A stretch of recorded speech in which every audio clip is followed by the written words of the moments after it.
Hello everyone, welcome to my channel savvy with Ashok. Friends, आज हम इस लेक्चर में देखेंगे कि ईएमआई कैसे कैलकुलेट करते हैं। तो रिटेल में क्वेश्चन पूछा जाता है फ्रेंड्स ईएमआई से। तो आइए देखते हैं।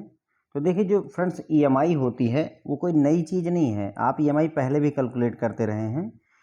अगर आपको याद हो, present value of ordinary annuity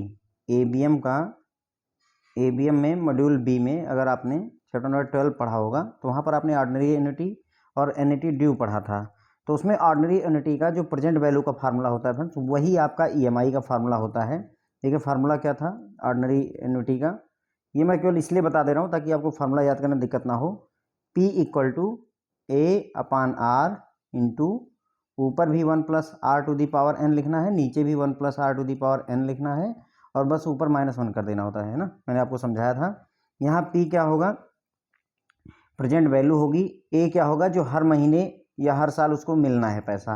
are rate of interest है। एन नंबर ऑफ कितने साल के लिए है फ्रेंड्स। ओके, इसी फार्मूले से ही ये जो ए है फ्रेंड्स आपका, यही आपका ईएमआई है। एक्चुअल में क्या है, ए जो है आपका वो ईएमआई होता है। तो इसी फार्मूले का अगर आप ईएमआई के रूप में कन्वर्ट करना चाहें तो ए इक्वल टू हो जाएगा P इंटू आर और ऊपर 1+R⁴ एन और नीचे 1+R⁴ हो जाएगा। तो जो डिफरेंस आ रहा है फ्रेंड्स, तो याद रखिएगा, यहाँ क्या था, एक ऊपर घटा रहे थे, यहाँ एक नीचे घटा रहे हैं और P इंटू आर हो जाता है। ये जो A था वहाँ पर ऑर्डिनरी एन्युटी में A जो वैल्यू थी वही आपका ईएमआई वैल्यू हो जाती है। तो अगर हम ईएमआई का फार्मूला लिखना चाहें तो ईएमआई इक्वल टू हो जाएगा P into R. P loan हो जाएगा आपका, यहाँ पर P क्या हो जाएगा, लोन हो जाएगा।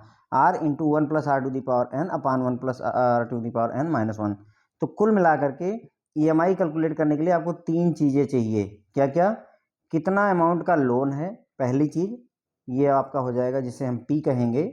दूसरा रेट ऑफ इंटरेस्ट क्या है, ये आपका R हो जाएगा, यहाँ यहाँ और यहाँ तीन जगह यूज होगा। और तीसरा नंबर ऑफ इंस्टॉलमेंट हो जाएगा, कितनी किस्तें आपको भरनी है। अब एक बात जो नोटिस करने वाली है फ्रेंड्स वो ये है कि ईएमआई का फुल फॉर्म क्या होता है, इक्वेटेड मंथली इंस्टॉलमेंट, यानी कि बराबर बराबर मात्रा में आप मंथली इंस्टॉलमेंट दे रहे हैं। इसका मतलब ये हुआ कि जो भी बातें होंगी, जो भी कहानी रहेगी वो हमेशा मंथली रहेगी, महीने के हिसाब से होगी। मतलब क्या हुआ कि जो आपका रेट ऑफ इंटरेस्ट भी होगा वो भी पर मंथ के हिसाब से आपको चाहिए, और जो आपका नंबर ऑफ मंथ है, ये जो आपका एन है, मान लीजिए कोई 20 साल के लिए कहता है तो हम 20 साल में कितने मंथ होंगे उसमें एन को कन्वर्ट करते हैं फ्रेंड्स। ओके, तो रेट ऑफ इंटरेस्ट को भी मंथ में कन्वर्ट किया जाता है और नंबर ऑफ ईयर को भी मंथ में कन्वर्ट किया जाता है। इसी फार्मूले को दोबारा देख लीजिए। ईएमआई का फार्मूला क्या होगा, P इंटू आर। P क्या होगा, कितने अमाउंट का लोन लिया है। R क्या होगा, आपका रेट ऑफ इंटरेस्ट होगा। अब R को आपको पता है, रेट ऑफ इंटरेस्ट को कभी भी हम, जैसे मान लीजिए रेट ऑफ इंटरेस्ट 12% है तो हम 12% नहीं लिखते हैं, याद करिए, हम इसको 12/100 लिखते हैं, फिर 0.12 लिखा करते थे। करेक्ट है फ्रेंड। तो R का मान जो यहाँ पर रखिएगा वो 12% ना रख करके 12 ना रख करके 12/100 रखिएगा। अब दूसरी सिचुएशन ये है कि मान लीजिए 12% रेट ऑफ इंटरेस्ट है और आपको चूंकि ईएमआई कैलकुलेट करें तो हमेशा मंथली देना पड़ेगा। अगर मान लीजिए 12% पर एनम है, हर साल 12% दे रहा है तो हर महीने 1% हो जाएगा, है ना। तो ये भी बात यहाँ पर ध्यान रखने वाली होती है। फार्मूला आपको याद हो गया होगा मेरे ख्याल से अभी तक। P इंटू आर, ऊपर में 1+R⁴ है और नीचे उसी में से 1 और घटा देना होता है। अब अगर मान लीजिए R की वैल्यू आपको पर एनम दी हुई है, जैसे R equal to 12% per annum दिया हुआ है, तो कुछ करना नहीं है फ्रेंड्स, 12% सालाना है, 12 लिखिए, 12 लिखिए, डिवाइडेड बाई 12 लिखिए, इंटू 100 कर दीजिए। क्या किया मैंने, देखिए 12% था तो परसेंट के लिए हमने 100 से डिवाइड कर दिया। चूंकि साल भर में 12% था इसलिए 12 से डिवाइड करके मंथली में बदल लिया हमने। हम यहाँ पर क्या कर रहे हैं, पर मंथ में बदल रहे हैं, क्योंकि ईएमआई हमेशा मंथ में कैलकुलेट होती है, इसलिए रेट ऑफ इंटरेस्ट भी हम सालाना नहीं ले सकते हैं। अब मान लीजिए आपका 20% रेट ऑफ इंटरेस्ट होता तो क्या होता फ्रेंड्स, 20% है तो 20 को 12 से डिवाइड करते, इंटू नीचे ही 100 से और मल्टीप्लाई करते ना, 20 को 12 से डिवाइड किया इंटू 100। इसको कैलकुलेटर पर आप कैलकुलेट कर लीजिए, जो आपकी वैल्यू आ गई वही आपका स्मॉल आर का मान हो जाएगा। मान लीजिए जैसे 36% है, मान लीजिए फॉर एग्जांपल, सिंपल एग्जांपल ले रहा हूँ, 36% पर एनम है, हर साल आपको 36% ब्याज देना पड़ रहा है। तो भाई 36% हो गया, महीने में कितना देना पड़ेगा, 36 डिवाइडेड बाई 12 इंटू 100। अब आप इसको डिवाइड करेंगे तो ये 3 हो जाएगा और 100 से डिवाइड करेंगे तो 0.03 आ जाएगा आपका। तो स्मॉल आर की वैल्यू आपको कितनी रखनी है, 0.03। ये बात अब आपको क्लियर हो गई कि रेट ऑफ इंटरेस्ट को हमेशा मंथ के हिसाब से ही देखना है। अगर आपका टाइम पीरियड टर्म टेनर जो है वो साल में दिया हुआ है, ईयर में दिया हुआ है, जैसे 20 साल, 10 साल, 12 साल, 18 साल, नॉर्मली ऐसे ही दिया रहेगा, तो ये भी याद रखिएगा कि हम 20 साल हम नहीं लेंगे, क्योंकि हमें नंबर ऑफ मंथ चाहिए। इंस्टॉलमेंट अगर आप भरेंगे, मान लीजिए कोई लोन आप लेते हैं 10 ईयर के लिए, तो उसमें कितनी इंस्टॉलमेंट भरेंगे, भाई 10 साल हैं, हर साल 12 किस्तें आप भरेंगे तो 120 किस्त भरेंगे। ये जो आप 120 फाइंड किए, यही आपको लेना होता है, ठीक है। तो 20 साल में कुल कितनी किस्त भरेंगे, हर साल 12 किस्त अगर आप भरते हैं तो टोटल 240 किस्तें आपको भरनी होगी। तो एन का मान कितना हो जाएगा, 240। क्लियर हो गया। देखिए यही लिखा हुआ है, जैसे एग्जांपल के लिए यहाँ 20 साल है, कन्वर्टेड इनटू मंथ, महीने में कन्वर्ट कर दिए, 20 साल में 240 महीने होंगे, इसलिए एन का मान 240 हो जाएगा आपका, ठीक है। तो रेट ऑफ इंटरेस्ट को भी हमें मंथ में और नंबर ऑफ ईयर को भी मंथ में कन्वर्ट कर देना जरूरी होता है। अब एग्जाम्पल नंबर 1 देखिए, या क्वेश्चन नंबर 1 देखिए, लोन 10 लाख रुपए का है, rate of interest 12% per annum है। 12% इसलिए लिया है ताकि सरल रहे, टर्म जो है केवल 5 साल लिया है, छोटा सवाल है ये। तो देखिए अब हमें फार्मूला पता है फ्रेंड, देखिए फार्मूला अगर आपको याद हो, एक बार याद कीजिए, ईएमआई का फार्मूला एक बार लिखते हैं, याद हो जाएगा आपका। P इंटू आर करिए, ठीक है, ऊपर में 1 प्लस आर की पावर n लिखिए और नीचे में भी यही लिख दीजिए 1 प्लस आर की पावर n। बस यहाँ एक और घटा दीजिए, बस यहाँ पर जितना ये वैल्यू है उसमें से एक सब्सट्रैक्ट कर दीजिए, बस यही फार्मूला हो गया ईएमआई का। अब हमें चाहिए P का मतलब कितने का लोन है, 10 लाख का। हमें चाहिए R, 12% पर एनम मिल गया, इसको महीने में बदलेंगे। और हमें चाहिए n की वैल्यू, n हमें 5 साल मिल गया। तो ये अब इसका मतलब हुआ कि ये हो गया आपका P, ये हो जाएगा आपका R, ये हो जाएगा n। अभी है नहीं लेकिन हो जाएगा, यही है, ठीक है। अब अगर आपको 12% है साल में, तो 12 डिवाइडेड बाई 12 गुणे 100, बोलिए 12 डिवाइडेड बाई 12 गुणे 100 हो जाएगा, तो हो जाएगा आपका 0.01%। देखिए क्योंकि 12 से इसलिए डिवाइड किया क्योंकि महीने में कन्वर्ट करना है, इंटू 100 इसलिए नीचे किया क्योंकि हम हमेशा वैल्यू इसी तरीके से पुट करते हैं, 100 से डिवाइड करके ही पुट करते हैं, ठीक है। तो 0.01 हमने ले लिया, ठीक है, यानी कि आर की वैल्यू 0.01 आ गई। अब 5 साल में कुल कितनी किस्त होंगी, यानी कितने महीने होंगे, सॉरी 12 से आप मल्टीप्लाई करेंगे, एक साल में 12 महीने होते हैं, तो 5 साल में 12 पंचे 60 महीने हो जाते हैं। तो एन की वैल्यू हो गई 60। तो हमने वैल्यू निकाल ली। देखिए loan amount 10 lakh, rate of interest हमारा 0.01 आ गया। देखिए 12% पर एनम था, उसको हमने क्या किया, 12 को डिवाइड किया 12 इंटू 100 से, 0.01 आ गया। रेट ऑफ इंटरेस्ट आ गया 0.01, और टर्म कितना है, 5 ईयर का, 5 साल का है, और 5 गुणे 12 इक्वल टू 60 महीने। कुल मिलाकर के एन की वैल्यू 60 निकल करके आ गई। अब अगर ये तीनों वैल्यू आपको मिल गई तो फार्मूला में पुट कर दीजिए value, P into R, 1 plus R की power n upon 1 plus R की पावर n माइनस 1 फार्मूला हुआ। P की जगह पे 10 लाख रखा, R की जगह पे 0.01 रखा, और 1 प्लस आर की जगह देखिए 1 प्लस आर की जगह आर की वैल्यू रखी कि पावर 60, नीचे भी वही सेम काम किया, यानी हमने कुल मिला करके वैल्यू पुट कर दी। अब आगे बढ़िए, ये इसको मैंने क्या किया फ्रेंड्स, यहाँ देखिएगा, इसको इसमें मल्टीप्लाई कर दिया है, ठीक है। तो मल्टीप्लाई करने की वजह से ये ऐसा आ गया है, और ये सारी वैल्यू एज इट इज है फ्रेंड्स, ओके। ये मल्टीप्लाई आप कैलकुलेटर पे कैलकुलेट करेंगे, कोई दिक्कत नहीं आएगी। अब यहाँ पर आ गया 1.01 की पावर 60। अब जो असली चैलेंज है फ्रेंड्स इस क्वेश्चन का वो यही है कि 60 पावर कैसे निकाली जाए। क्या हम मतलब 60 बार बटन प्रेस करेंगे, तो नहीं, इसको ध्यान रखिएगा कि हमें 60 बार बटन प्रेस नहीं करनी होती है। सबसे पहली बात ये कि अगर आपके पास कैलकुलेटर अभी अवेलेबल हो तो कैलकुलेटर या फिर वीडियो को रोक लीजिए और कैलकुलेटर अपने पास रख लीजिए, मैं आपको समझाता हूँ कैसे इसको कैलकुलेट करते हैं, अभी आपको समझ में भी आ जाएगा, ठीक है। तो देखिए हमारा पहला टारगेट है 1.01 की पावर 60 को कैलकुलेट कर लेना। अगर ये मिल जाए तो उसी में से घटा के एक, और ये फिर कैलकुलेशन कोई डिफिकल्ट नहीं है। तो देखिए 1.01 की पावर 60 कैसे कैलकुलेट करते हैं।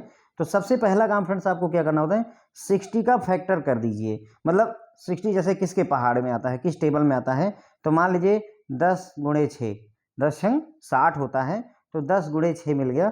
तो ऐसे फैक्टराइज कर लीजिए। अगर आपको लगता है कोई और फैक्टर आपके पास है जैसे 5 3 15 दूना 30 या फिर 5 15 चौके 60, ऐसे भी अगर आप करना चाहें 5 3 और 4 में भी बांटना चाहें तो भी कोई दिक्कत नहीं है। 5 गुणे 2 गुणे 6 भी कर सकते हैं, जैसा आपका मन करे वैसे कर लीजिएगा, कोई ऐतराज नहीं है। आप सिंपलेस्ट में कोई करिएगा, जैसे मैंने यहाँ पर 10 और 6 किया हुआ है, ठीक है। तो हमने क्या किया, अभी तक केवल जो पावर थी उसको जो है फैक्टराइज किया। अब उसके बाद में क्या करिए, जितनी पावर में आपने फैक्टराइज किया उससे एक कम पावर लिख लीजिए। यानी अगर 10 इंटू 6 है तो 10 की जगह पे 9 लिख लीजिएगा और 6 की जगह पे 5 लिख लीजिएगा। अब जैसे मैं आपको पहले बता रहा था कि 5 इंटू 2 इंटू 6 भी लिख सकते हैं, 5 दूनी 10 छक्के 60, तो उस केस में यहाँ 4 लिखिएगा, यहाँ उससे एक 2 से एक कम 1 लिखिएगा और यहाँ पर 6 से एक कम 5 लिख लीजिएगा। मतलब ये चीज़ इसी तरीके से EMI कैलकुलेट करने में प्रोसेस चलती ही है, ठीक है। तो हमने 10 की जगह पे 9 कैसे लिखा, 5 कैसे लिखा, क्लियर हो गया। दोनों में से एक एक घटा लिया है। अब अगर जैसे मान लीजिए कोई और एग्जांपल हो, मान लीजिए 30 इंटू 15 इंटू 10 हो, तो इसका मतलब हम यहाँ पर 29 लिखेंगे, यहाँ पर 14 लिखेंगे और यहाँ पर 9 लिख लेंगे। ये बात हमें क्लियर हो जाती है, कोई डाउट नहीं रहा। अब आपको क्या करना है, तुरंत ही कैलकुलेटर में हमें क्या करना है, 1.01 की पावर 60 निकालना है। तो अब सबसे पहले काम क्या करिए, कैलकुलेटर में आप टाइप कर दीजिए 1.01, चाहे अभी टाइप कर लीजिए, 1.01 टाइप करिए। उसके बाद में अब आप मल्टीप्लाई का साइन एक बार दबाइए, ठीक है। कितनी बार दबाना है, एक बार। 1.01 लिखा, मल्टीप्लाई का साइन एक बार दबाया, उसका में इक्वल टू का साइन अब आपको 9 बार दबाना है। बस इतना ही लॉजिक है फ्रेंड। 1.01 लिखा, मल्टीप्लाई का साइन एक बार दबाया और ये इक्वल टू का साइन अब 9 बार दबाना है, जितना यहाँ है जो हमने लिया था 9 बार। जब 9 बार आपका कंप्लीट हो गया, कुछ और मत करिए, फिर से एक बार मल्टीप्लाई का साइन फिर दबाइए और अब फिर इक्वल टू का साइन 5 बार दबा दीजिए। ये बस अब आपका वैल्यू निकल करके आंसर आ जाएगा फ्रेंड। देखिए यही आ रहा होगा आपका 1.8167 आपकी वैल्यू निकल करके आ रही होगी, ठीक है। क्लियर हो गया होगा। अगर नहीं क्लियर है तो भी एक और एग्जांपल करेंगे, वहां पर और क्लियर हो जाएगा, कोई बात नहीं है, ठीक है। तो 1.01 की पावर 60 का मान आ गया 1.8167। अब देखिए अगर इसकी वैल्यू आपने निकाल ली 1.81 ही मान लीजिए, अगर ये निकल कर आ गई तो ऊपर 1.81 हो जाएगा, नीचे 0.81 हो जाएगा और इंटू यहाँ पर 10, ये जो 10,000 रुपये हैं ये, बस इसको मल्टीप्लाई और सब, ये कोई बहुत ज़्यादा डिफिकल्ट टास्क नहीं है। कैलकुलेटर है आपका, उसमें तुरंत ही कर दीजिए इसका कैलकुलेशन, तो आपको EMI निकल करके आएगी 22,224 रुपये। कितना निकल करके आती है, 22,224 रुपये इसकी EMI निकल करके आती है। अब अगर नहीं समझ में आया तो एक बार वीडियो फिर से देख लीजिए या ये दूसरा एग्जांपल देख लीजिए, आपको अभी और क्लियर हो जाएगा। फिर से हमने लोन अमाउंट 10 लाख रुपए ही माना है। रेट ऑफ इंटरेस्ट हमने इस बार 9% लिया है और नंबर ऑफ ईयर्स 20 साल लिए हुए हैं। क्लियर। तो ये हो गई हमारी P की वैल्यू, कोई डाउट नहीं। N की वैल्यू क्या होगी, 9 को डिवाइड करेंगे 12 से, क्योंकि हमें महीने के हिसाब से जानना है, इंटू 100 कर देंगे। जब आप इसको कैलकुलेटर में करेंगे फ्रेंड तो आपको आएगा 0.0075 आ जाएगा मेरे ख्याल से, ठीक है। आपको निकल करके आएगा 0.0075, ठीक है। उसके बाद में नंबर ऑफ ईयर्स 20 साल हैं, 20 साल में हर साल 12 महीने होते हैं, तो 240 महीने हो गए, ठीक है। तो N की वैल्यू आ गई 240, उठा करके फार्मूले में रख दीजिए। P पता है 10 लाख, R पता है 0.0075 और उसके बाद में N पता है 240।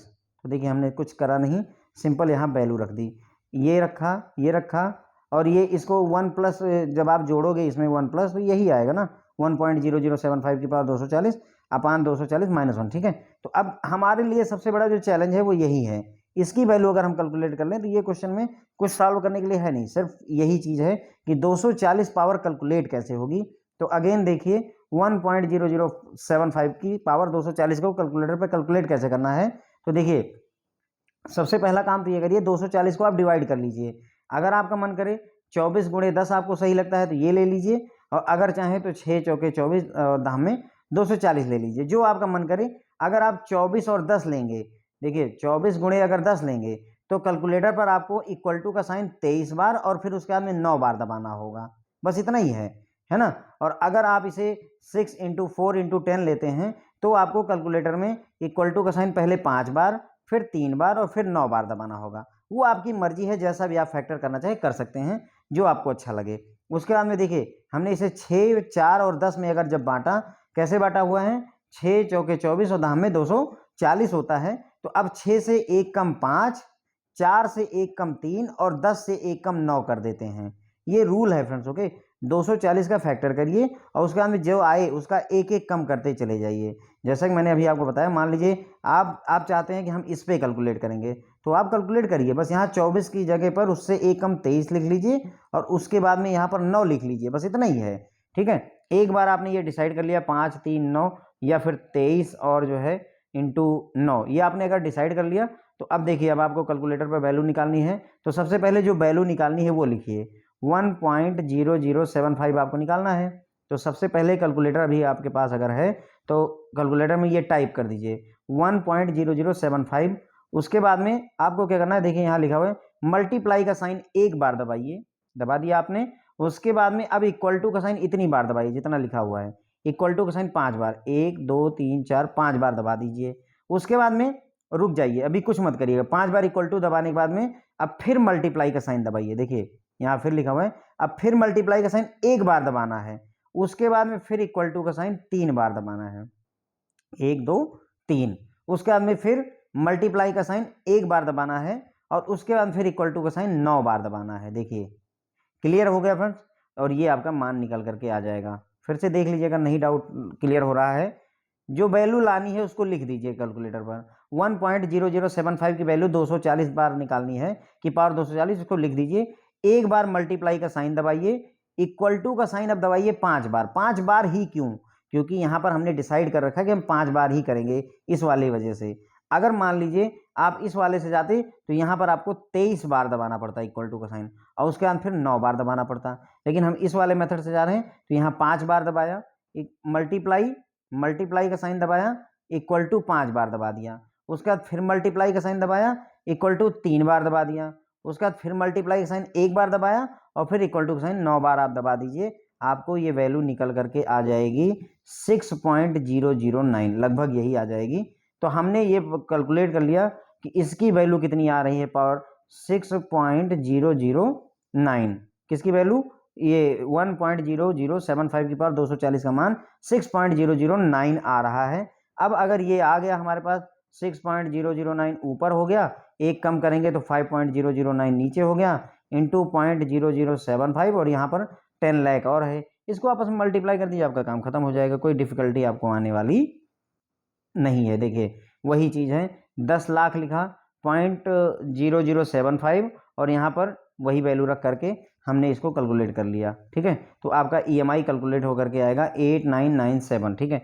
उम्मीद है कि आप लोगों को समझ में आ गया होगा, और यदि नहीं समझ में आया है कि कैलकुलेटर पर कैसे हाई पावर कैलकुलेट कर रहे हैं, यानी कि जो है 1.01 की पावर 360 या फिर 1.0075 की पावर 230, 240 कैसे कैलकुलेट करना है, अगर आपको नहीं समझ में आ रहा है तो मुझे कमेंट सेक्शन में बता दीजिएगा। मैं कैलकुलेटर पर एक वीडियो ही बना करके आपके लिए 5-7 मिनट का एक वीडियो बना करके दे दूंगा, आपका डाउट एकदम से खत्म हो जाएगा। होप है कि समझ में आ गया होगा। नहीं आया है तो भी मान लीजिए, जैसे एक बार 1.01 की पावर मान लीजिए आपको निकालना है, फॉर एग्जाम्पल 100 निकालना है, मान लेते हैं कि आपको 100 निकालना है। तो क्या करिए, सबसे पहले इस 100 को डिवाइड करिए 2 पार्ट में। जैसे भी अगर आपको समझ में आता है कि मुझे 20 और 5 ठीक लग रहा है, 20 और 5 ले लीजिए। अब 20 से 1 कम कर दीजिए 19 और 5 से 1 कम कर दीजिए 4, बस इतना ही है। अब आप कैलकुलेटर पर जाइए, 1.01 टाइप कीजिए, उसके बाद में एक बार मल्टीप्लाई का साइन दबाइए, फिर 19 बार इक्वल टू का साइन दबाइए, उसके बाद फिर एक बार और मल्टीप्लाई का साइन दबाइए और फिर 4 बार इक्वल टू का साइन दबा दीजिए। आपका ये वैल्यू 1.01 की पावर 100 निकल करके आ जाएगी फ्रेंड्स, ओके। आई होप कोई डाउट नहीं है। फिर भी मैं आपसे कह रहा हूँ कि अगर आपको डाउट है तो बता दीजिएगा कि हाई पावर कैलकुलेट करने का एक मुझे अगर वीडियो बनाना होगा तो मैं बता दूंगा आपको कि 2.02 की पावर 1000 या फिर इतनी बड़ी बड़ी वैल्यूज कैसे कैलकुलेट करते हैं एक वीडियो के द्वारा। Thank you so much friends.